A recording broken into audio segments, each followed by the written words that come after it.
시편 100편입니다. 온 땅이여 여호와께 즐거운 찬송을 부를지어다. 기쁨으로 여호와를 섬기며 노래하면서 그의 앞에 나아갈지어다. 여호와가 우리 하나님이신 줄 너희는 알지어다. 그는 우리를 지으시니요 우리는 그의 것이니 그의 백성이요 그의 기르시는 양이로다. 감사함으로 그의 문에 들어가며 찬송함으로 그의 궁전에 들어가서 그에게 감사하며 그의 이름을 송축할지어다. 여호와는 선하시니 그의 인자하심이 영원하고 그의 성실하심이 대대에 이르리로다. 아멘. 오늘 주일날 시편 100편을 설교하셔서 감사합니다. 시편 100편은 제가 정말 많이 설교했던 본문이고 사랑하는 본문입니다. 감사의 시죠. 온 땅이여 여호와께 즐거운 찬송을 부를지어다. 여러분이 참 이 찬송, 기도, 감사 이게 3대 요소 아닙니까? 그래서 이 기쁨으로 여호와를 섬기며 노래하면서 그의 앞에 나아갈지어다. 그러니까 이 우리가 늘 우리는 이 비교하면서 비교 소비를 하거든요. 요즘에 이 SNS가 발달되다 보니까 인스타나 이런 데 나는 이런 거 했습니다. 뭐 이런 맛집에 갔습니다. 그러니까 우리는 또 그 가가지고 올리고 이렇게 하는데 그렇게 하면 안 돼요. 우리는 계속 이렇게 하다 보면 어떻습니까? 이 비교해가지고 비교의식이 생겨서 우리의 소비도 그렇고 삶도 이 다른 사람보다 더 나은 삶을 살려고 하기 때문에 문제가 발생돼요. 사람마다 능력의 차이가 있고 직업의 다양성이 있단 말이에요. 그래서 연봉의 차이는 있기 때문에 우리가 손흥민처럼 살 수는 없잖아요. 손흥민처럼 뭐 슈퍼카를 타고 다니고 이럴 수는 없잖아요, 그죠? 그래서 우리의 수준에 맞게 우리의 자아실현을 하고 세상에서 빛과 소금이 되고 우리가 하고 싶고 우리가 좋아하는 일들을 하면서 또 거기에 대한 이 뭡니까 대가로서 이 월급을 받고 또 그것을 가지고 가정생활을 유지하고 좀 작게 받으면 또 작게 쓸 수밖에 없어요. 그래 또 작게 쓴다고 불행한 건 아닙니다. 왜냐하면 많이 먹는다고 여러분 이 소고기도 한 두 달에 한 번 먹어야 맛있지 이틀 연속 먹어보세요. 그 맛이 없어요. 그렇게 한 번 참 이 소고기를 먹고 싶다 해가지고 두 달에 한 번 먹고 또 소고기 먹으면 한 20만 원 나오니까 그걸 또 좀 아껴서 또 갚아 나가고 이런 재미로 사는 것도 좋은 거예요. 사실은요. 오히려 소고기 많이 먹고 육류 많이 먹으면 고지혈증 걸리고 대장암 걸리고 그래요. 그죠? 썰개도 안 좋아지고 그러니까 우리가 적당히 먹는 것은 사실 우리가 이 수준에 맞게 사실 분깃에 맞게 사는 게 중요하거든요. 그래서 이 하나님의 사람의 가장 큰 특징은요 감사와 기쁨이에요. 기쁨이 왜 사라집니까? 우리가 사실 대한민국이 그렇게 못 사는 나라입니까? 우리가 못 먹습니까? 라면만 50년을 먹어도 안 죽더라고요. 80몇 살까지 사는 분이 있더라니까요. 근데 의사가 진단해 보니까 라면 먹지 말고 라면에 계란도 좀 넣어 드시고 가끔씩 단백질도 섭취하세요. 이 정도였어요. 그러니까 우리가 이 시대에 사실은 못 먹어서 라면 먹어서 병 걸린 게 아니고 스트레스 때문에 그래요. 여러분 스트레스 받으면요 6개월 만에 암 걸릴 수도 있고요. 스트레스 받으면요 2년 만에 암 걸립니다. 스트레스가 문제. 그럼 스트레스를 왜 오는데요? 먹을 것이 없어서 아닙니다. 여러분 우리 스트레스가 오는 이유는요 바로 우리 속에 있는 죄 때문이에요. 탐욕 때문이에요. 잘못된 투기 때문이고요. 또 우리가 잘못된 흑심을 품어서 그래요. 여러분이 잠언서의 핵심이 뭡니까? 주신 것에 감사하지 않습니까? 아내도 뭡니까? 비록 아내가 60이 되고 70이 돼도 사슴 같다. 그러니까 내 아내로 만족하면 되는데 다른 아내를 탐하니까 돈도 나가고 시간 나가고 스트레스 받는 거 아니겠어요, 여러분? 그러니까 뭐든지 하나님께 주신 그 바운더리 내에서 그게 분복이잖아요. 어떤 사람은요 물질의 복을 주기도 하고 또 어떤 정치인 중에 재산세 신고를 제일 많이 한 정치인인데 그 정치인이 왜 재산이 많이 나가니까 이거 시부모님 거다. 내게 아니다. 시부모님 나에게 명의를 해줬을 뿐이다. 어쩔 수 없는 그 복이죠. 그거는 그죠. 그 복이잖아요. 그죠. 뭐 재산을 물려받았다는 거 아닙니까? 그러니까 이런 것들이 있을 수 있어요. 대한민국은 또 이렇게 자본주의이기 때문에 재산을 물려주고 또 어떤 사람은 20대인데도 뭐 건물주가 되기도 해요. 강남에. 그거 뭐 어떻게 하겠어요. 우리가요. 뭐 그걸 뒤집어 엎으려고 해서도 안 돼요. 또 그러면 그 사람이 행복하냐? 그 20대 그 26세인가 그렇던데 앞에 건물주인데 26세인데 얼굴이 막 40대 같더라고. 왜? 하도 술을 많이 마시고 돈이 많이 남으니까 강남에 건물이니까 얼마나 새가 많이 들어오겠어요. 그 쓸 데가 없어가지고 타락해 가더라고요. 여러분 그게 뭐가 행복이에요. 그러니까 우리 기독교인의 가장 큰 축복은 감사할 수 있다는 겁니다. 그러니까 축복받아서 감사가 아니라 우리의 가장 큰 축복은 감사에 있다는 거죠. 우리를 구원하신 하나님 감사하고, 그리고 우리의 생명을 주신 하나님 감사하고, 또 우리의 자녀에 주신 감사하고, 가정을 이루고 감사하고, 부모님 주신 감사하고, 그리고 오늘 또 예배를 드릴 수 감사하고, 그리고 우리가 또 직업이 있어서 감사하고, 또 직장이 없지만은 또 유지되는 것도 감사하고, 다양한 감사가 있는 거예요. 그래서 감사가 우리 기독교인의 가장 중요한 성품입니다. 성품. 사실 성품에 들어가기에도 좀 미안할 정도로 중요한 겁니다. 기초죠, 기초. 모든 삶의 기초가 기도인 것처럼 우리의 삶의 열매의 결정체가 감사라는 거예요. 그래서 이 감사가 없다는 것은요, 이 사실은 이 구원의 은혜가 상실되었다라고 볼 수 있거든요. 그 감사를 빼앗아가는 게 뭐라고요? 우리의 탐욕이라는 것이죠. 3절 여호와가 우리 하나님이신 줄 너희는 알지어다. 하나님이 우리 아버지세요. 여러분 자녀에게 좋은 것을 주려고 하잖아요. 우리가 못 먹어도 우리 자녀는 좋은 것을 먹기를 원하는 것처럼 하나님도 마찬가지세요. 부성애가 있으세요, 하나님은. 그래서 없는 것을 만들어 주시는 분이 하나님이시단 말이에요. 우리는 불평할 필요가 없고, 하나님께서 안 주시는 데는 우리에게 해당되지 않기 때문이고, 우리를 타락시킬 수 있기 때문에 안 주시는 겁니다. 어떤 사람에게 물질을 안 주는 이유가 뭡니까? 물질을 아예 안 주지는 않죠. 과도한 물질을 우리에게 안 주시는 이유는 분명히 우리는 그 물질을 가지고 타락할 거고 교만해질 거란 말이에요. 하나님으로부터 멀어질 것이라는 거죠. 어떤 한 분이 정말 열심히 교회에서 기도했어요. 남편 때문에.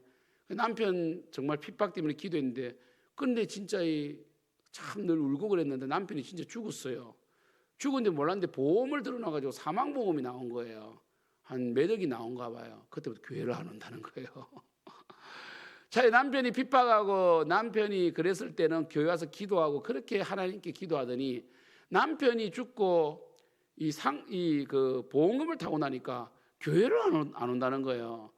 그래서 가끔씩 이제 교회 왔다가, 아이고 권사님 교회 이렇게 다니면 안 됩니까 하면은, 목사님 저 조금만 내버려 두세요 한 게 뭐 5년 6년이 흘러가는 거죠.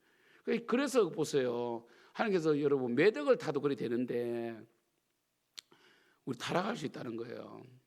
그렇다고 물질의 복을 받지 말라는 거 아닙니다. 여러분들이 그러니까 이런 거예요. 지금 여러분에게 주신 그 물질을 하나님께 감사함으로 드리고, 또 그것을 가지고 잘 운용하면요, 하나님께서 조금씩 확장시켜 주십니다. 야베스의 기도처럼 지경을 넓혀 주시는 거지, 확 주면요 감당하지 못하는 거예요. 제가 제가 이 청년 때 훈련 받으면서 강아지를 키웠는데, 이 강아지가 너무 귀여운 거예요. 저는 정말 그 동물도 잘 키워요. 잘 이 교배를 시켜서 새끼를 잘 낳게 하고 또 부흥시키는 이 은사가 있어요. 그래서 강아지 너무 귀여웠어요. 3마리가 태어났는데 너무 귀엽더라고요. 그래서 내가 정말 이 김밥 천국에서 밥을 받아와가지고 삶아가지고 식혀서 줄 정도로 제가 그렇게 열심히 키웠는데, 한 번은 한 집사님 와가지고 이렇게 말한 거예요. 강아지가 왜 이렇게 크게 작냐고. 내가 키웠으면 벌써 커졌다는 거예요. 좀 더 많이 밥을 많이 주라 그러더라고요. 그래서 제가 또 내가 잘못 키우나. 제가 뭐 농사를 지어본 것도 아니고 개를 키워본 것도 아니라서.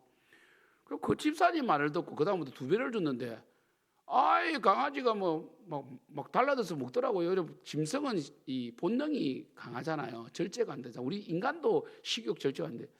결국 얘가 이제 너무 많이 먹어가지고 병이 나버렸어요.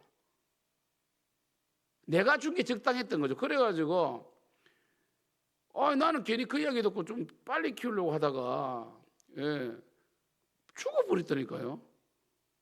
그래서 이제 이 개를 키우는 사람을 만나가지고 그 이야기 때 하는 말이, 이거 어릴 때 많이 주면 안 된다는 거예요. 어릴 때는 작게 줘야 되는데 위가 성성이 잘 안 됐기 때문에 작게 줘가지고 조금 어느 정도 한 지났을 때 주고 확 큰다는 거예요. 아니 그 집사님은 무슨 생각으로 나한테 그 말했지? 지금 나는 제가 또 트리플 A 아닙니까? 갑자기 그것만 생각하면, 아니 왜 그 이야기 해가지고. 그러니까 보세요, 이 탐욕은요 우리를 죽일 수도 있다는 거 아셔야 돼요. 하나님이 우리 하나님이세요. 제가 강아지도 그렇게 귀하게 키우는데, 하나님 우리를 하물며 우리일까 보냐. 그래서 하나님께서 안 주시는 데 이유가 있다고. 괜히 제가 많이 주어서 강아지가 죽은 거 아닙니까? 제가 얼마나 울었는데요. 얼마나 귀여웠는데요. 강아지가 엄청 귀여워요. 어릴 때 쪼글쪼글 꼬리 쫙 흔들면요, 그때 제일 귀여울 때 아닙니까?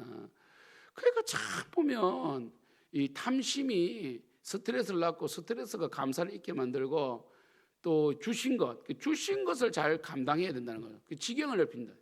제가 강아지 이야기했던 거잖아요. 야베스 기도처럼 지경을 조금씩, 그러니까 밥을 줘도 조금씩 넓힌다. 한 번에 뭐 2배를 줄 뿐이니까 죽었던 것처럼 하나님께서도 우리에게 물질을 주십니다. 지금도 주시고 있고 복을 주시는데 그 복을 감당하는 것을 보고 넓혀 나가신다는 거죠. 우리가 타락해버린다든지 물질만 생기면 홀라당 까먹고 쾌락을 위해 쓰고 하나님에 대한 감사가 없으면 안 주신다는 거예요. 하나님께서 그냥 아예 안 주시는 않습니다. 자녀를 버리지는 않습니다. 근데 많이 안 주신다는 거예요. 이렇게 감사는 기독교인의 가장 중요한 이 열매의 기초인데, 이 감사의 중요한 비밀이 하나 있어요. 제가 늘 강조하지만 감사는 조금 전에 말씀드린 것처럼 축복을 여는 열쇠예요. 하나님께서 주신 것에 감사하지 않으면 다음 축복이 없다는 거 아십시오.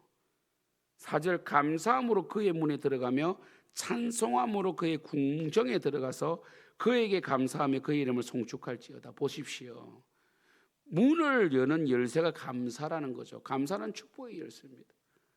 여러분 비번을 알아야 들어갈 거 아닙니까? 우리 화장실 비번이 좀 복잡하다 보니까 뒷문을 제가 주일에는 배터리를 빼놓는데 아무리 뭐 100시간을 눌러도 비번이 딱 맞으면 안 열려요. 그것처럼 여러분의 삶에 감사가 없으면요 축복이 안 열립니다. 자, 이것만 하고 마칠게요. 저는 이 성경의 원리를 알기 때문에 늘 제 삶에 적용하려고 하고 복을 받습니다. 제가 처음 개척했을 때 우리 진주 아파트 살았잖아요. 4층 또 완전히 외벽. 그러니까 진주 아파트가 오래된 아파트라서 그 골조도 약한 데다가 또 이 난방도 잘 안 된다가 아예 외벽이니까 바람이 확확 불 거 아닙니까? 그러니까 곰팡이가 막 베란다에 쫙 쓰리고 뭐 그 정도는 괜찮아요. 예, 괜찮은데 제가 평수가 방 하나가 없는 이 14평으로 와버리니까 20평 14평이니까 그 짐들이 막 꽉 차는 거예요. 이 작은 데로 오면 진짜 처량한 게 다른 게 힘든 게 아니에요. 망하면 안 돼요. 왜냐하면은 큰 데서 작은 데 와버리면요 일단 짐을 보면 막 처량합니다. 치워지 못해 버려야 되고요. 그렇게 이제 했는데 문제는 물이 안 나오는 거죠. 물이. 왜냐하면 이 진주 아파트는 수압이 약해가지고 위에 있고 그러니까 이 모터를 가지고 당기는데 그나마 1층은 다 물이 나와요. 모터를 당깁니다. 그래서 물을 키면 왱 들어서 물이 나와요. 근데 4층은 안 나옵니다. 그 출퇴근 시간에 안 나와요. 그래서 우리는 생수를 늘 사놓았거든요. 그래서 참 어떨 때는 제가 토요일 날 노예 가려고 했는데 물이 안 나와가지고 그래서 늦을 뻔한 적도 있고 막 그랬어요. 그래서 참 샤워할 때마다 물이 안 나오고 딱 멈출 때가 있어요. 그러면 어떻게 진짜 그냥 닦고 그냥 갈 때도 있고 그랬어요. 그때만 저는 감사했습니다. 하나님 그래도 선교사님보다 낫습니다. 제가 선교지는 이렇게 따뜻한 물도 안 나오고 물 자체도 안 나올 때가 많은데 그래서 감사합니다. 그래도 물이 나오게 해서 감사하고 물이 진짜 졸졸 나옵니다. 샤워할 때 물이 나와서 감사하고 물이 안 나오더라도 개척할 수 있어서 감사하고 늘 감사합니다라고 진짜 물 안 나올 때마다 기도했어요. 감사. 근데 하나님께서 1년 만에 교회를 부흥시켜 주셨고 이 방 2개 있는 임대 아파트로 가게 하셨잖아요. 그래서 저는 이 아파트 이제 제가 집에 한 번씩 갈 때마다 샤워를 할 때 그 물이 쫙 나오면 그러니까 화장실 물을 내리고 샤워하면 물이 안 나왔거든요. 진주 아파트. 근데 물이 쫙 나올 때마다 너무 또 감사해서 하나님 감사합니다. 물이 잘 나오는 집으로 이사해 주셔서 감사합니다. 물만 나오면 됩니다. 저는 물만 나오면 됩니다. 진짜예요. 물만 확 나오면 됩니다. 그래서 물만 나오면 된다. 그냥 머리에 물이 쫙 쏟아만 줘도 감사합니다. 주님 감사합니다. 이렇게 감사하게 됐다는 거죠. 여러분 감사하십시오. 힘들면 힘들어도 감사하십시오. 그래야만 축복이 열립니다. 여러분 감사는요 범사에 감사를 했어요. 쉬지 말고 기도하라. 범사에 감사하라. 항상 기뻐하라. 이게 그러니까 감사와 기도와 기쁨이 연결되어 있다는 거죠. 쉬지 말고 기도하는 게 쉬지 말고 감사하는 거죠. 왜 기도 속에 중요한 게 감사거든요. 감사부터 해야 됩니다. 하나님 감사합니다. 기도는요 우리의 요구를 먼저 하는 게 아니라 감사부터 하는 겁니다. 그래서 아무튼 여러분 오늘 참 2월 첫째 주 주일날 시편 100편을 설교해서 감사하고 어제까지는 또 신명기 말씀 우리 18장 이 전반부까지 마쳤는데 아마 또 신명기 또 몇 달 뒤에 돌아오지 몇 년 뒤에 돌아올 수 있겠지만 우리 이제 시편 말씀을 통하고 이제 좀 있으면 또 마가복음으로 넘어가거든요. 그래서 우리가 계속 이렇게 말씀이 풍성해서 감사하고, 우리가 오늘도 하나님께서 우리 예배에 오게 하심도 감사하고 건강함도 감사하고 감사의 예배를 드리는 여러분 되길 축복합니다. 기도하겠습니다. 하나님 아버지, 감사는 축복의 열쇠입니다. 우리는 감사가 너무나 부족합니다. 안 될 때는 원망부터 합니다. 아닙니다. 이스라엘 백성들은 원망함으로 광야에서 멸망당했습니다. 우리는 안 될 때도 감사하고 안 될 때는 안 되는 이유가 있습니다. 주님께서 주실 때는 주시는 이유가 있고 안 될 때는 안 되는 이유가 있고 안 주시는 데도 이유가 있는 것입니다. 감사합니다. 안 주셔서 감사합니다. 주셔서 감사합니다. 기다리게 해서 감사합니다. 주여 감사합니다. 우리 성도님들 감사가 넘치게 해 주시옵소서. 예수님의 이름으로 기도드립니다. 아멘. 하늘에 계신 우리 아버지여, 이름이 거룩히 여김을 받으시오며 나라가 임하옵시오며 뜻이 하늘에서 이루어진 것 같이 땅에서 이루어지이다. 오늘 우리에게 이럴 양식을 주시옵고 그리고 우리에게 죄 지은 자를 사하여 준 것 같이 우리 죄를 사하여 주시옵고 우리를 시험에 들게 하지 마시옵고 다만 악에서 구하시옵소서. 대개 나라와 근세와 영광이 아버지께 영원히 있사옵나이다. 아멘.